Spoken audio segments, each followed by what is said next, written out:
네, 안녕하세요. 김성철입니다. 금일 또한 이 아리바이오의 우회 상장과 1대 14 무상증자로 논란이 많은 이 소룩스 중요한 내용만 빠르게 설명드릴 건데요.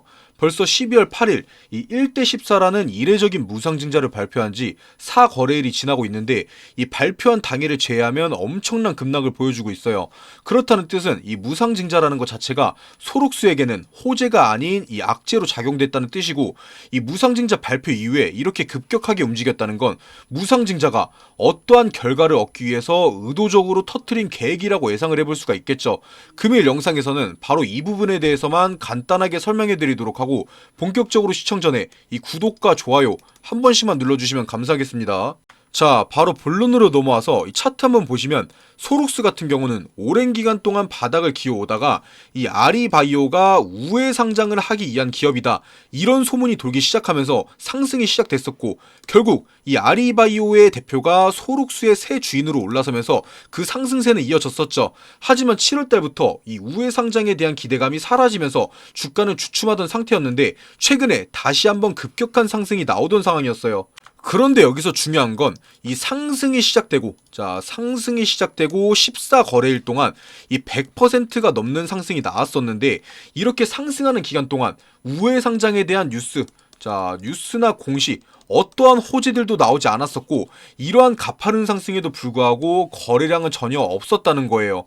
아무도 모르게 조용히 올렸다는 거죠. 그렇다는 뜻은 이 주가를 움직일 수 있는 어떠한 힘이 매집을 끝냈었다는 뜻이겠죠. 쉽게 말해 이 선취매가 있었다는 겁니다. 그 이후에 이 무상증자를 발표하면서 주가를 한 번 더 뛰어 올렸어요.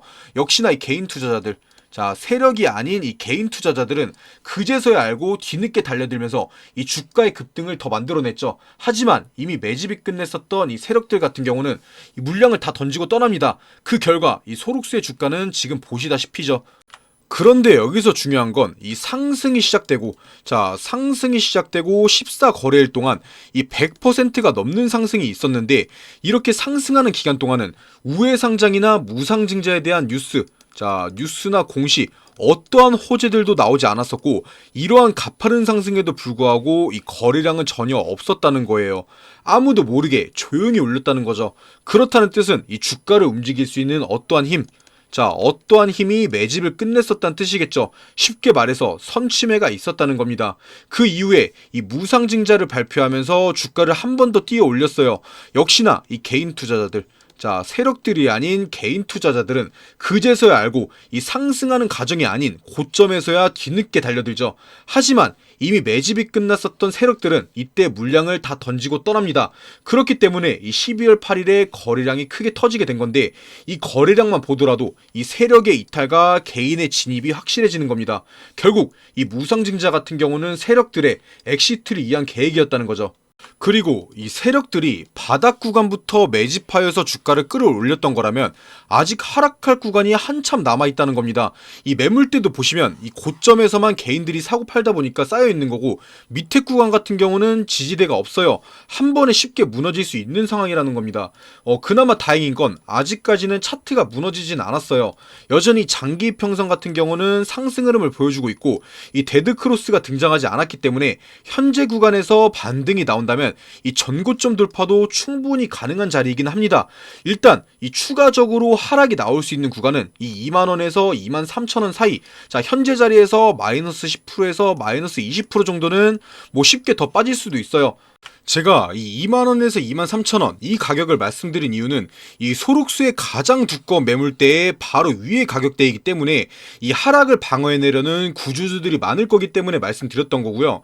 뭐 아직 가지고 있으신 분들은 이 구간에 타점 한번 잡아보는 것도 좋아 보이는데, 만약에 이 구간까지 이탈하게 된다면 주가는 바닥까지 내려갈 확률이 크긴 하지만, 이 무상증자라는 이벤트가 남아있는 한 반등의 기회는 언제든지 있기 때문에 포기하기에는 아직 이릅니다.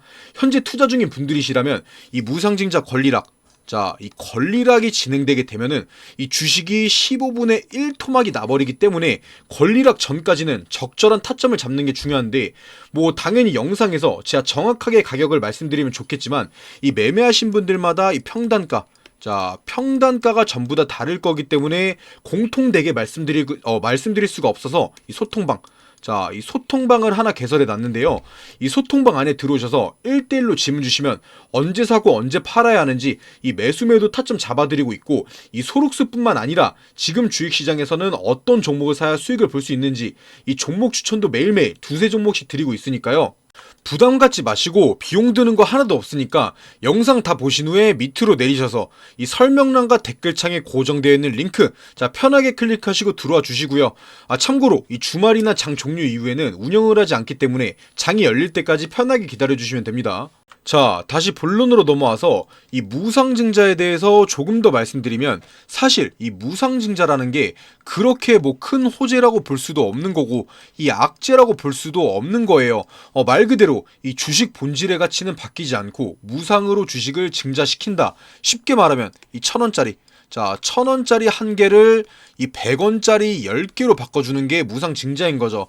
그런데 이러한 무상증자가 단기적으로는 호재가 되는 경우가 많습니다. 자, 무상증자가 진행되면 이 주식의 수가 크게 증가하고 주식 같은 경우는 낮은 가격으로 토막이 나게 됩니다. 자, 그렇게 된다면 기존의 투자자들, 자, 기존의 투자자들이나 잘 모르는 신규 투자자들 입장에서는 주가가 왜 이렇게 싸졌지 하고 매수에 뛰어들게 되죠. 그리고 이러한 사람들을 이용해 먹기 위해서 이 주가를 억지로 누르고 올리는 이 세력들, 자, 세력들도 많다 보니까 이러한 무상증자가 단기적으로는 호재가 되면서 급등이 나오는 거예요. 뭐 이미 세력들이 이탈하면서 급락이 나오긴 했지만 이 무상증자 이벤트는 아직 끝나지 않았죠. 자, 이 권리락, 자, 무상증자 권리락이 진행되게 되면 이 주가가 급격하게 낮아지기 때문에 이 단타쟁이들이나 신규 유입이 있을 수밖에 없고, 그렇게 된다면 이 단기적인 상승은 반드시 나오게 됩니다. 뭐 결국은 단기적인 수급이겠지만 타점만 잘 잡는다면 언제든지 기회는 있으니까 포기하지 말라고 말씀드리는 거고요. 어찌됐든 간에 이 소록수에 있어서 현재 무상증자보다 중요한 건 바로 우회상장입니다.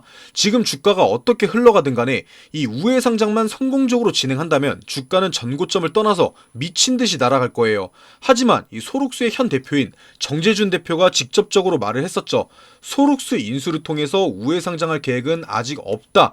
기술 특례 상장이나 나스닥 상장 등 모든 가능성을 검토 중이다. 이렇게 말을 했어요. 거기에 더해서 이 1대14라는 무상증자를 진행했다는 것 자체가 소록스를 이 우회상장에 이용하지 않겠다는 뜻이 되기도 해요. 이 무상증자 등을 통해서 소록스의 가치가 오르게 되면 합병 상대방인 이 아리바이오의 지분 가치가 상대적으로 덜 반영되기 때문이죠. 그래서 지금 나올 수 있는 말들이 사실 우회상장 같은 경우는 이미 물 건너갔고 이 소록스가 세력들과 손을 잡고 최대한 이 돈이라도 긁어 모으려고 하고 있는 거 아니냐, 이런 말들이 나오고 있는 거죠. 실제로도 이 소록수의 새 주인이 된 정재준 대표 같은 경우는 전 대표한테 이 지분을 취득한 이후에 뭐 신주 인수권이나 뭐 신주 인수권 부사채, 유상증자 등을 남발하고 있습니다.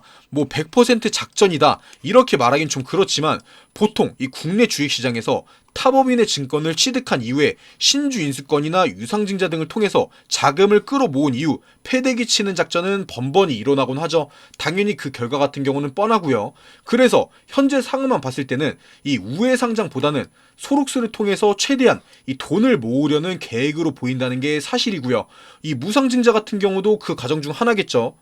이해하기 쉽게 다시 한번 설명드리면, 이 아리바이오 같은 경우는 소록스를 이 우회상장에 이용하지 않고 다른 방법 등을 통해서 돈을 모으는 용도로 이용 중이라는 거예요. 그리고 사실 이 아리바이오 같은 경우는 처음부터 이 우회상장을 준비했던 건 아니에요. 자, 과거에 2018년도와 2022년도 그리고 이번 연도 2023년도 총 3차례의 상장에 도전을 했었지만 모두 다 실패를 했었죠. 뭐 자세히 알 필요는 없는 거지만 이 기술평가, 상장에 성공하기 위해서는 이 기술평가에서 A등급과 B등급 이상을 받아야 하는데, 이 아리바이오 같은 경우는 계속해서 B등급만 받으면서 상장에 실패를 했었어요.